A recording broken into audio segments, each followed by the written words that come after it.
Welcome to GK current fest one friends. I hope आप लोग अच्छे होंगे। तो आज मैं आप लोगों के लिए फुल फॉर्म का टेस्ट लेके आया हूँ। इसके पहले आप लोग हमारे चैनल को सब्सक्राइब नहीं किए हो तो चैनल को सब्सक्राइब कर ले। यहाँ पर specially navy, air force, coast guard and defence exams की प्रिपरेशन कराई जाती है। और हमारे नेवी एमएस का क्रैश कोर्स का लिंक जो है वो डिस्क्रिप्शन बॉक्स में आपको मिलेगा।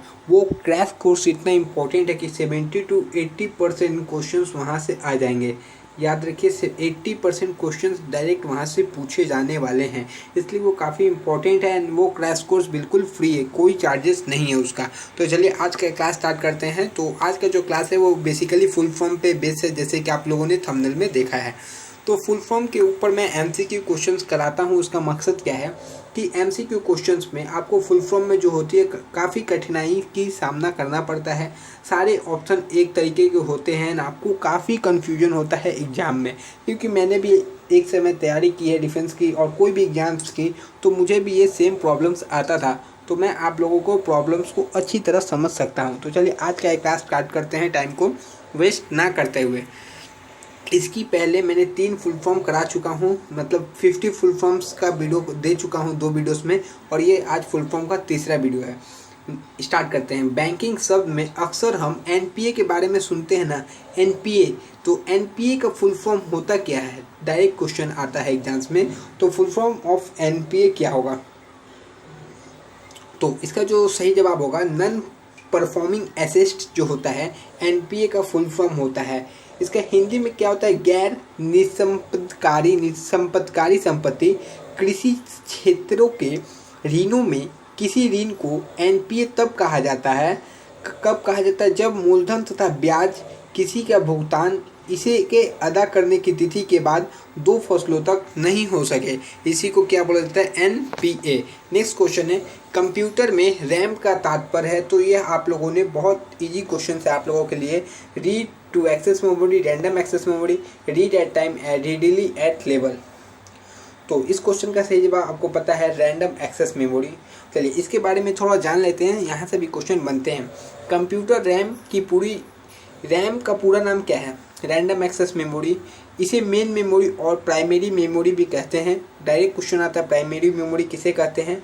और वो भी बिना सीक्वेंट के, मतलब रैम में उपलब्ध डाटा को रैंडमली एक्सेस किया जा सकता है, मतलब रैंडमली एक्सेस किया जा सकता है रैम में उपस्थित डाटा को। नेक्स्ट क्वेश्चन की तरफ बढ़ते हैं। नेक्स्ट है, सीएडी का फुल फॉर्म क्या है? सीएडी कंप्यूटर ऑटोमेटिक डिजाइन, या फिर computer aided decode, computer automatic decode, या कंप्यूटर एडेड डिजाइन। तो इस क्वेश्चन का सही जवाब क्या होगा? इसका सही जवाब होगा कंप्यूटर एडेड डिजाइन। सीएडी क्या है? एक ऐसा सॉफ्टवेयर होता है जिसका इस्तेमाल कंप्यूटर में 2D और 3D डिजाइन को क्रिएट करने के लिए करते हैं। सीएडी का फुल फॉर्म बता दिया, कंप्यूटर एडेड डिजाइन।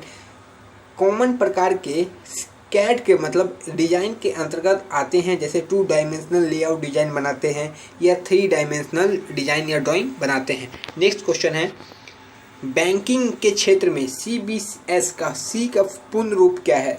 सीबीएस में सी का पूर्ण रूप क्या है? पहला ऑप्शन है कोर, क्रेडिट, कंप्लीट, या कॉन्टिनेंट। तो इस क्वेश्चन का सही जवाब क्या होना चाहिए? तो इस क्वेश्चन का सही जवाब क्या है? तो इसका सही जवाब कोर हो जाएगा। कोर बैंकिंग ग्राहकों को अपने खाते का एक उपयोग और सदस्य शाखा कार्यालयों में से किसी से बुनियादी लेन देन प्रदर्शन कर सकते हैं, जहां नेटवर्क बैंक शाखाओं का एक समूह द्वारा उपलब्ध कराई गई बैंकिंग सेवा है। कोर बैंकिंग अक्सर जुड़ा हुआ है। तो सी का मैंने फुल फॉर्म बताया, टोटल का फुल फॉर्म आपको कमेंट बॉक्स में बताना है। सीबीएस का फुल फॉर्म क्या होता है? सी का मतलब मैंने कोड बताया, बीएस का मतलब कमेंट बॉक्स में बता दीजिए। नेक्स्ट है, एनएसजी का फुल फॉर्म क्या है? एनएसजी का पूर्ण रूप क्या है? तो ये काफ़ी इंपॉर्टेंट क्वेश्चन है और काफ़ी इजी भी है। National security guard, national saving guarantee, new sample guarantee, या इनमें से कोई नहीं। तो इसका जो सही जवाब है वो क्या है? नेशनल सिक्योरिटी गार्ड भारत की एक विशेष प्रतिक्रिया यूनिट है जिसका मुख्य रूप से आतंकवाद विरोधी गतिविधियों के लिए उपयोग किया जाता है। इसका गठन भारतीय संसद के राष्ट्रीय सुरक्षा गार्ड अधिनियम के तहत कैबिनेट सचिवालय द्वारा 1986 ईस्वी में किया गया था। कब? 1986 ईस्वी में एनएसजी का गठन किया गया था। ये भी इम्पोर्टेंट है। नेक्स्ट है संक्षिप्त शब्द। एसईबीआई का फुल फॉर्म आपको बताना है कि एसईबीआई का फुल फॉर्म क्या है। South east bank association, security and earning board of India, securities and exchange board of India, या इनमें से कोई नहीं। तो इसका जो सही जवाब हो जाएगा वो क्या होगा? Securities and exchange board of India Bharat में प्रतिभूति और कमोडिटी बाजार का नियामक है, जो भारत सरकार के स्वामित्व में से एक है। चलिए नेक्स्ट क्वेश्चन की तरफ चलते हैं। SIMI का फुल फॉर्म आपको बताना है। Self imposed Muslim movement in India, South Indian Muslims of India, student Indian museum, Muslim icon, या student Islamic movement of India. तो इस क्वेश्चन का सही जवाब क्या होना चाहिए? इसका सही जवाब है students Islamic movement of India. एक प्रतिबंधित संगठन है। Students Islamic movement of India एक प्रतिबंधित संगठन है जिसका गठन कब हुआ था? 1977 ईस्वी में हुआ था, अलीगढ़ में, उत्तर प्रदेश में, जो कि है। नेक्स्ट क्वेश्चन की तरफ चलते हैं।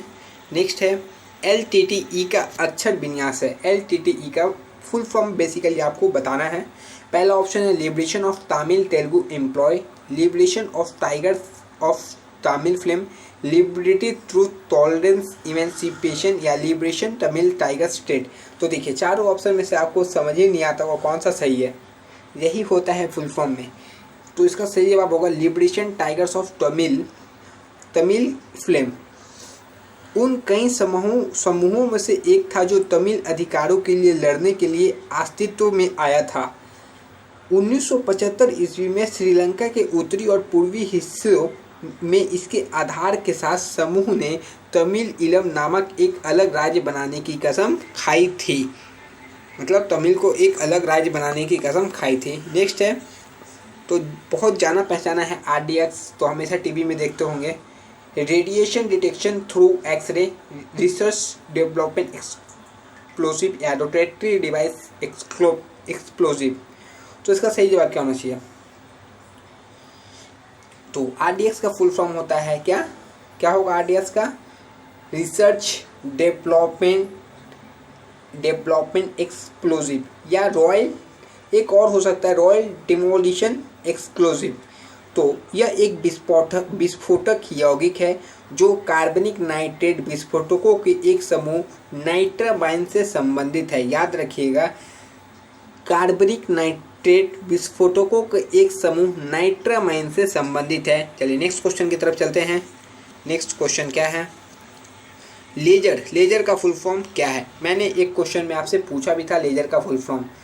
Light amplification by stimulated emission of light emission ranging होगा लास्ट में, इमिशन ऑफ रेंजिंग, लाइटिन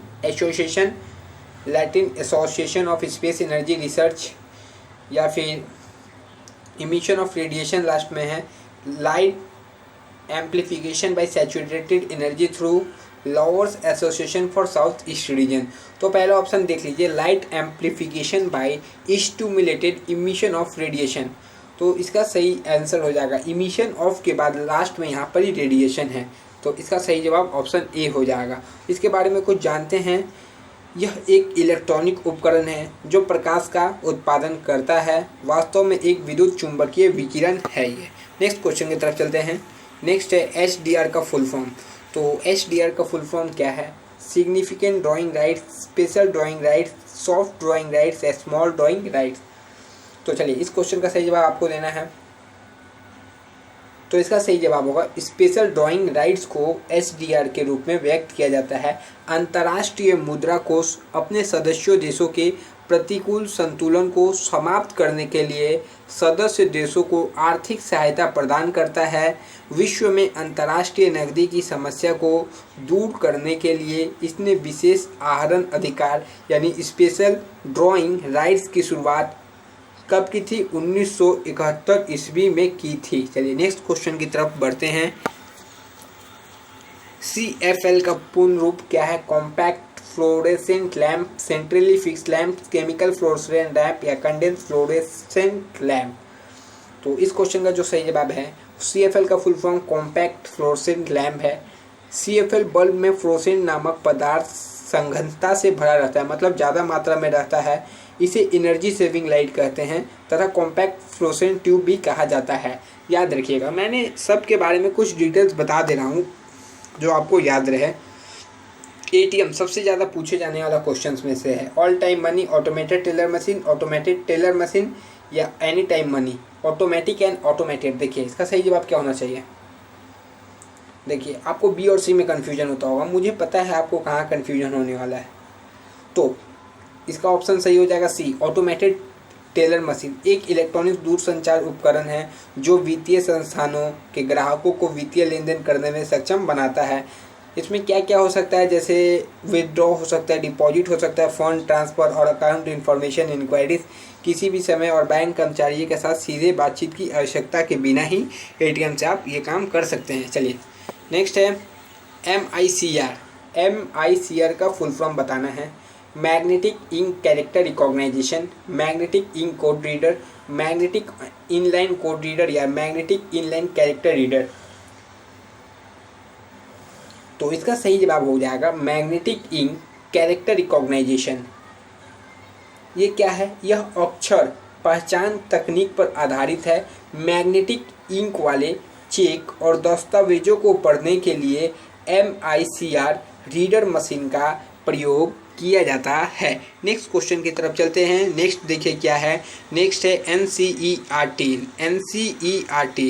तो इसका तो बुक आप लोगों ने कभी पढ़ा होगा। National council of education research and training, national council of education research teaching, national council of education research and technology या national council of educational reading and teaching.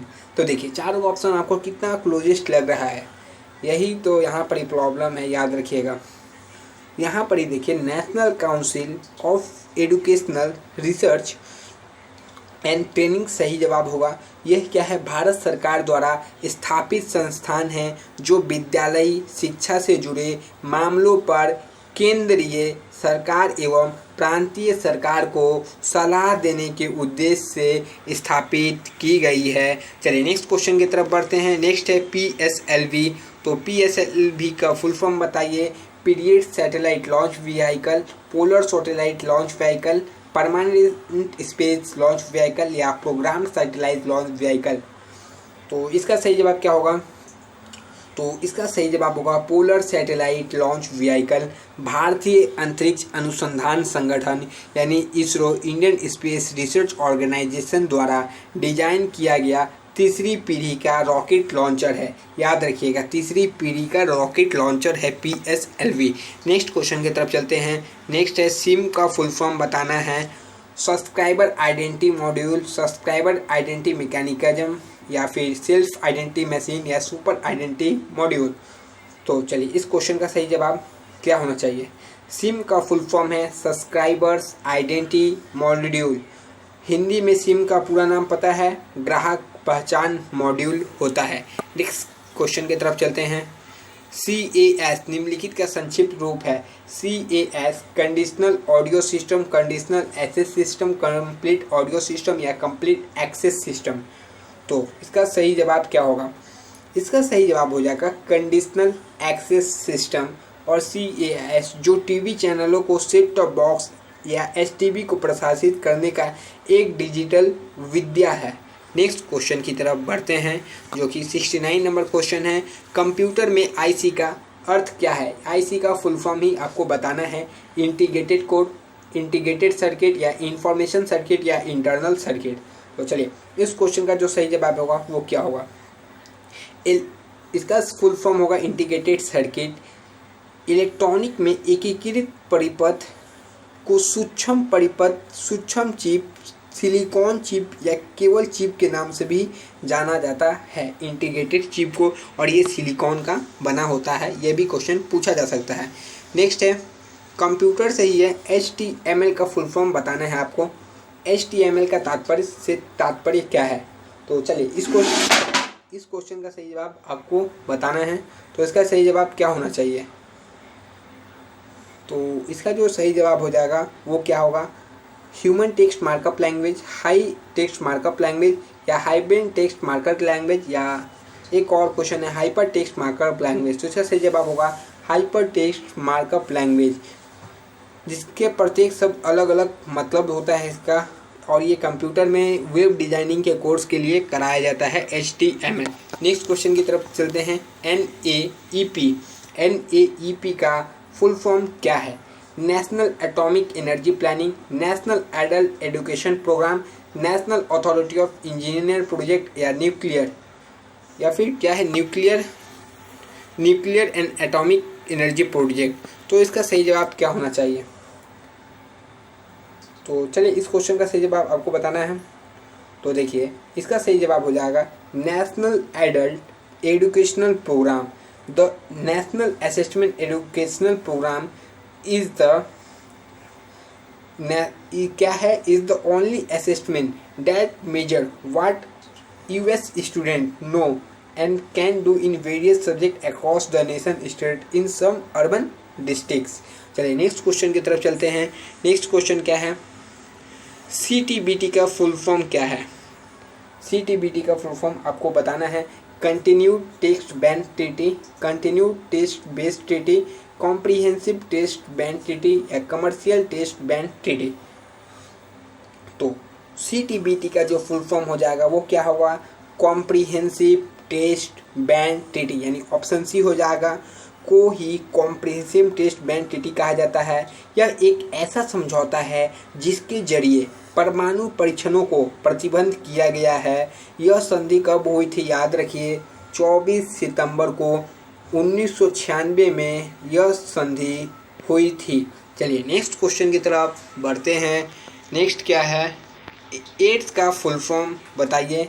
काफ़ी क्वेश्चन पूछे जाने वाला है। और एड्स दिवस कब मनाया जाता है उसको कमेंट बॉक्स में ज़रूर आप टाइप कर दें। इससे पता चलता है कि आप लोग को कितना पढ़ते हैं। Acute immune disease syndrome, acute immunity deficiency syndrome, या एक्यूट इम्यून डिफिशियंसी सिंड्रोम, सब में देखिए एक्यूट इन्फेक्शन डिफिशियंसी सिंड्रोम, सब में कुछ ना कुछ यहाँ पर ही ज़रूर अलग है। आपको देखिए यहीं पर बड़ी कन्फ्यूजन होता है। तो आप देखिए थोड़ा सा के लिए कहीं ना कहीं इसमें कुछ ना कुछ दिक्कत है, पर इसका जो सही जवाब होगा वो क्या होगा? उसका सही जवाब होगा एक्यूट इम्यून डिफिशियंसी सिंड्रोम है। और यह एक तरह का विषाणु है जिसका नाम HIV है। HIV का फुल फॉर्म बता दीजिए। चलिए HIV के फुल फॉर्म आपको होमवर्क में देते हैं। एड्स दिवस कब मनाया जाता है? 2 क्वेश्चन फिलहाल के लिए बताइएगा। HIV का फुल फॉर्म और एड्स दिवस कब मनाया जाता है। नेक्स्ट क्वेश्चन की तरफ चलते हैं। PPP का फुल फॉर्म क्या होगा? Public private placement, public private partnership, public partnership pickup, public private policy. तो चलिए इस क्वेश्चन का सही जवाब क्या होगा? तो PP का फुल फॉर्म होता है पब्लिक प्राइवेट पार्टनरशिप। इसमें 2 या 2 से अधिक सार्वजनिक और निजी क्षेत्रों के बीच एक सहकारी व्यवस्था जो आमतौर पर दीर्घकालिक प्रकृति की होती है। नेक्स्ट क्वेश्चन की तरफ चलते हैं। इसे 3P या P3 के नाम से भी जाना जाता है। याद रखिए P3 भी बोल सकते हैं या 3P का फुल फॉर्म भी पूछ सकते हैं। याद रखिएगा ये ऐसे भी कभी क्वेश्चन यदि घुमाना हो एग्जामिनर को तो ऐसे भी पूछा जा सकता है। चलिए नेक्स्ट क्वेश्चन और आज का आखिरी क्वेश्चन, इसके बाद आपको क्या कमेंट में मार्क्स आपका बताना है। Full form of MODEM, modem से तात्पर्य क्या है? इसका फुल फॉर्म क्या होता है? याद रखिए इसका full form modem demodulation, mobile demodulator, modulator demodulator, या मॉडर्न डीमोडुलेटर। तो इसका सही जवाब होगा मॉडुलेटर डीमोडुलेटर। मॉडेम एक नेटवर्क हार्डवेयर डिवाइस है जो किसी कंप्यूटर को एक टेलीफोन लाइन या केबल या सैटेलाइट कनेक्शन पर डेटा भेजने और प्राप्त करने की अनुमति देता है, जिससे डिजिटल डेटा को फ़ोन लाइन पर उपयोग किए गए अनलॉक सिग्नल्स में कन्वर्ट किया जा सकता है। तो मैंने मॉड्यूलेटर डीमॉड्यूलेटर के बारे में आपको सारी चीज़ें बता दिया। कहीं वहाँ से कुछ क्वेश्चन आ जाए तो कहीं से भी क्वेश्चंस को छोड़ना नहीं है। जितना चीज़ बता रहे हैं उसको सबको ध्यान से देखिए। दिक्कत हो तो वीडियो को दोबारा देख सकते हैं आप लोग, आपके हाथ में है। वीडियो को एक बार देखिए, 2 बार देखिए, ये आपकी बात है। मैं बस करा दिया आपको। एंड आपको बताना है कि आपका 25 में से कितना फुल फॉर्म सही किए हैं। कमेंट बॉक्स में ज़रूर बताएं। इतना वीडियो देखने के बाद यदि ये नहीं बताते हैं तो क्या बताते हैं आप लोग। और जो मैंने क्रैश कोर्स बोला है उसका लिंक डिस्क्रिप्शन में है, देख लीजिएगा। उसमें प्लेलिस्ट बना के रखा हुआ है। वो क्रैश कोर्स काफ़ी इंपॉर्टेंट है। 80 to 95% क्वेश्चन डायरेक्ट पूछे जाने वाले हैं। क्वेश्चन उसमें से 100% नहीं आएगा, मैं 100% नहीं बोल रहा हूँ, बट 80 to 90% आपके क्वेश्चन आ ही जाएंगे। तब तक के लिए जय हिंद फ्रेंड, नेक्स्ट वीडियो में आपसे मिलेंगे।